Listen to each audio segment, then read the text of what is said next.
का एक ससुराल। शिखा सोशल मीडिया चलाने में बिजी थी। वहीं दिन भर से भूखी प्यासी मेघा काम करने में लगी हुई थी। तभी मेघा की आंखों के आगे अंधेरा छा जाता है और वो सोफे पर बैठ जाती है। तभी शिखा वहां आकर बोलती है। हद है। यहाँ घर की हालत भंगार से भी बुरी बनी हुई है और तू है कि सोफे पर बैठी आराम फरमा रही है। काम ही कर रही थी शिखा, फिर अचानक सर चकरा गया तो इसलिए बैठ गई। ऐसा भी कौन सा पहाड़ तोड़ दिया तूने जो थकान चढ़ गई 15 मिनट में। तुझे सिर्फ 15 मिनट देती हूँ। मुझे ये घर एकदम चकाचक चमकता मिलना चाहिए। पहले मेरे लिए एक कप कोल्ड कॉफी बनाकर ला। सर में दर्द मचा दिया।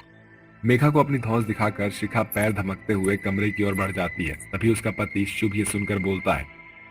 मेघा, मुझे समझ नहीं आता कि आखिरकार तुम क्यों सहती हो शिखा को। वो तुम्हारी सहेली है, सगी बहन नहीं, जो तुम उसे इतना बर्दाश्त कर रही हो। ये ससुराल तुम्हारा जितना है उतना तुम्हारी सहेली का है। आखिर तुम ये बात क्यों भूल जाती हो।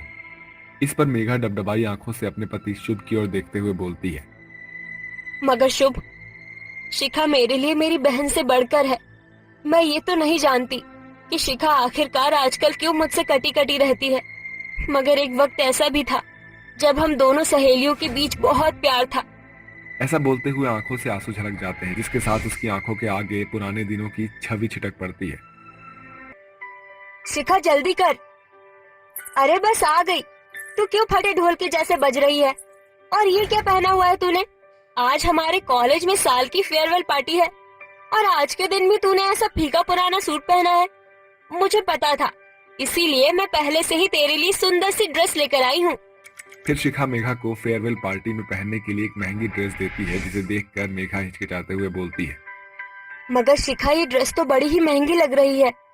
ओफो बुद्धू, तू मेरी सहेली है और दोस्ती में सस्ता महंगा नहीं देखते। मेरी सहेली सबसे अच्छी लगनी चाहिए। ये मेरी खुशकिस्मती है शिखा, जो मेरे पास तुझ जैसी प्यारी सहेली है।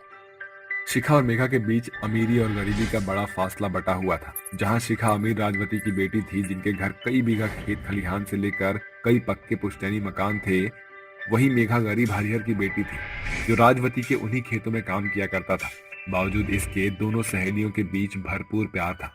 समय बीतता गया, जिसके साथ शिखा के घर में उसकी शादी की बातें चलने लगी। वैसे राजवती बहन, रूप की तो बड़ी ही धनी है आपकी बेटी। मुझे ये रिश्ता मंजूर है। आप तो बस।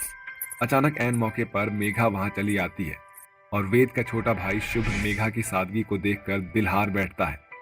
वेद, ये मेरी सबसे प्यारी सहेली मेघा है। अचानक शुभ सभी के सामने मेघा को शादी के लिए पसंद कर लेता है, जिस कारण ना चाहते हुए भी कादम्बरी को मेघा के साथ शुभ की शादी करनी पड़ती है। इस तरह बचपन की दो सहेलियां ससुराल की बहू बन जाती हैं। तभी कादम्बरी शिखा के कान भरती है। अरे शिखा बहू, सच कहूँ तो तू जितनी भोली है, तेरी सहेली उतनी ही तेज तर्रार है। ये गरीब की बेटियां होती ही ऐसी है।